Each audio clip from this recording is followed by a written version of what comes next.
और हमने इस खास सीरीज का नाम दिया है बजट और बाजार।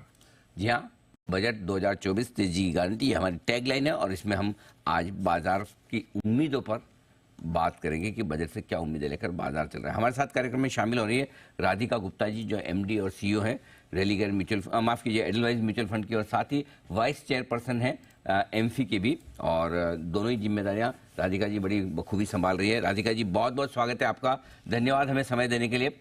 सबसे पहला सवाल आपसे इसी बात को लेकर, क्योंकि इस बार बजट शायद फुल फ्लेज नहीं होगा, थोड़ा वोट ऑन अकाउंट टाइप का हो सकता है। बताएं कितना इम्पोर्टेंट फिर भी बजट रहेगा बाजार के लिहाज से। देखिए, नमस्कार अनिल जी। नमस्कार। आई थिंक बजट की एक तो while it is an important event, मुझे लगता है साल ऑन साल इम्पोर्टेंस थोड़ी सी कम होती आ रही है, क्योंकि रिफॉर्म करने का वो एक ही फोरम नहीं है अनाउंसमेंट करने का। हमने देखा है कि अगर सरकार को अनाउंसमेंट्स करने हैं तो बजट के बाहर भी हो सकते हैं। बहरहाल इस साल तो जैसे आपने कहा इंटरिम बजट है, तो आई थिंक इम्पोर्टेंस थोड़ी सी कम रहेगी, लेकिन उसे टोटली राइट ऑफ भी नहीं कर सकते। आई थिंक मैं जब बजट को देखती हूँ, खासकर इस गवर्नमेंट की, तो मुझे लगता है बिग बैंग बजट्स नहीं होते हैं। एक विजन पेंट किया गया था कुछ साल पहले, कैपिटल एक्सपेंडिचर का, आत्मनिर्भर भारत का, और उस विजन पे कंटिन्यूअस एग्जीक्यूशन और कंटिन्यूअस काम वो मैं देखना चाहूंगी बजट पे।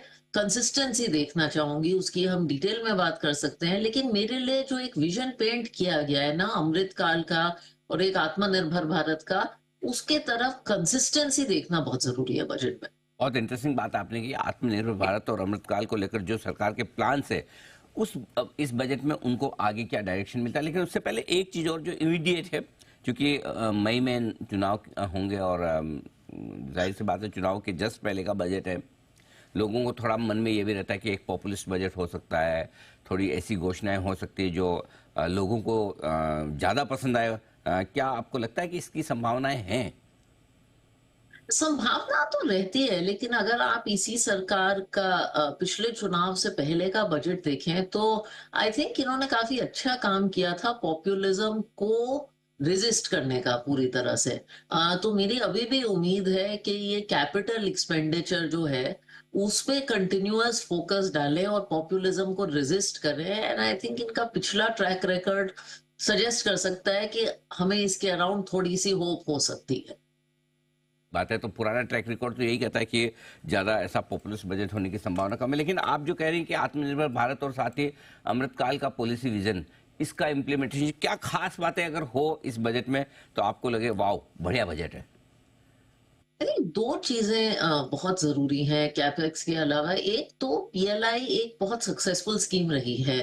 मेरा मानना है कि बहुत सालों तक इंडिया को सिर्फ एक सर्विसेज ड्रिवन इकोनॉमी की तरह देखा गया है, और ये जो मैन्युफैक्चरिंग इन इंडिया है इस पे जो सारा थ्रस्ट आया है, इसकी सफलता में पीएलआई का एक बहुत बड़ा हिस्सा रहा है। क्योंकि पहली बार मेक इन इंडिया जैसी चीजें रही हैं पहले भी, लेकिन पहली बार स्केल पे मैन्युफैक्चरिंग करने के आपको अच्छे इंसेंटिव्स मिले हैं। इसका सक्सेस हमने ऑलरेडी कुछ क्षेत्रों में जैसे मोबाइल फोन उनमें देखा है।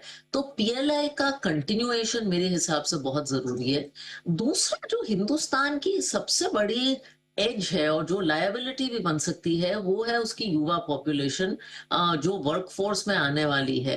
तो अपनी पॉपुलेशन को कैसे स्किल करें और वर्कफोर्स में लाएं, क्योंकि एम्प्लॉयमेंट आने वाले 10 साल में हमारे लिए बहुत क्रिटिकल होने वाली है। नहीं तो हमारा डेमोग्राफिक डिविडेंड डेमोग्राफिक लायबिलिटी बनेगा।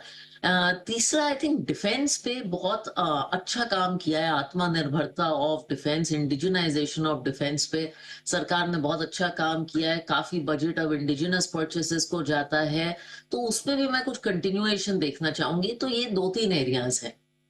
ठीक बात है, तो ये दो तीन एरिया में अगर काम हो तो काफ़ी बेहतर होगा।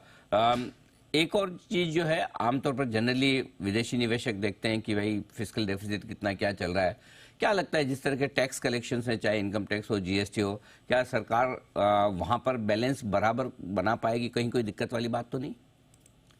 आई थिंक थोड़ा मिक्स्ड है अनिल जी। मुझे लगता है टैक्स कलेक्शंस तो जो ग्रॉस जीएसटी रेवेन्यू है वो अचीव हो जाएगी।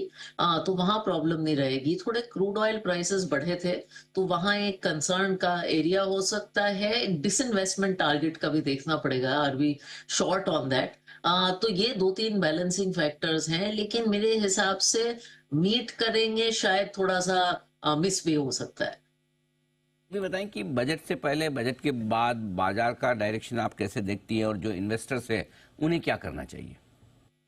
आई थिंक मैं बजट और इलेक्शन दोनों की ही बातें करूंगी। आई थिंक इन चीजों का इम्पैक्ट ज्यादातर मेरे हिसाब से बाजार पे शॉर्टर टर्म ही रहता है।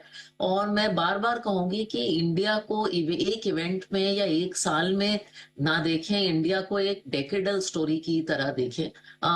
तभी आपका बाजार में पैसा बनेगा। अगर आप लंबे समय तक बाजार में डटे रहेंगे, ये तो तय है कि अगले 10 साल, I mean this year we will touch 4 trillion economic size, 5 trillion. तो ये तो सब इंडिया की इकोनॉमी 10 ट्रिलियन की होने वाली है, ये तो होना ही है।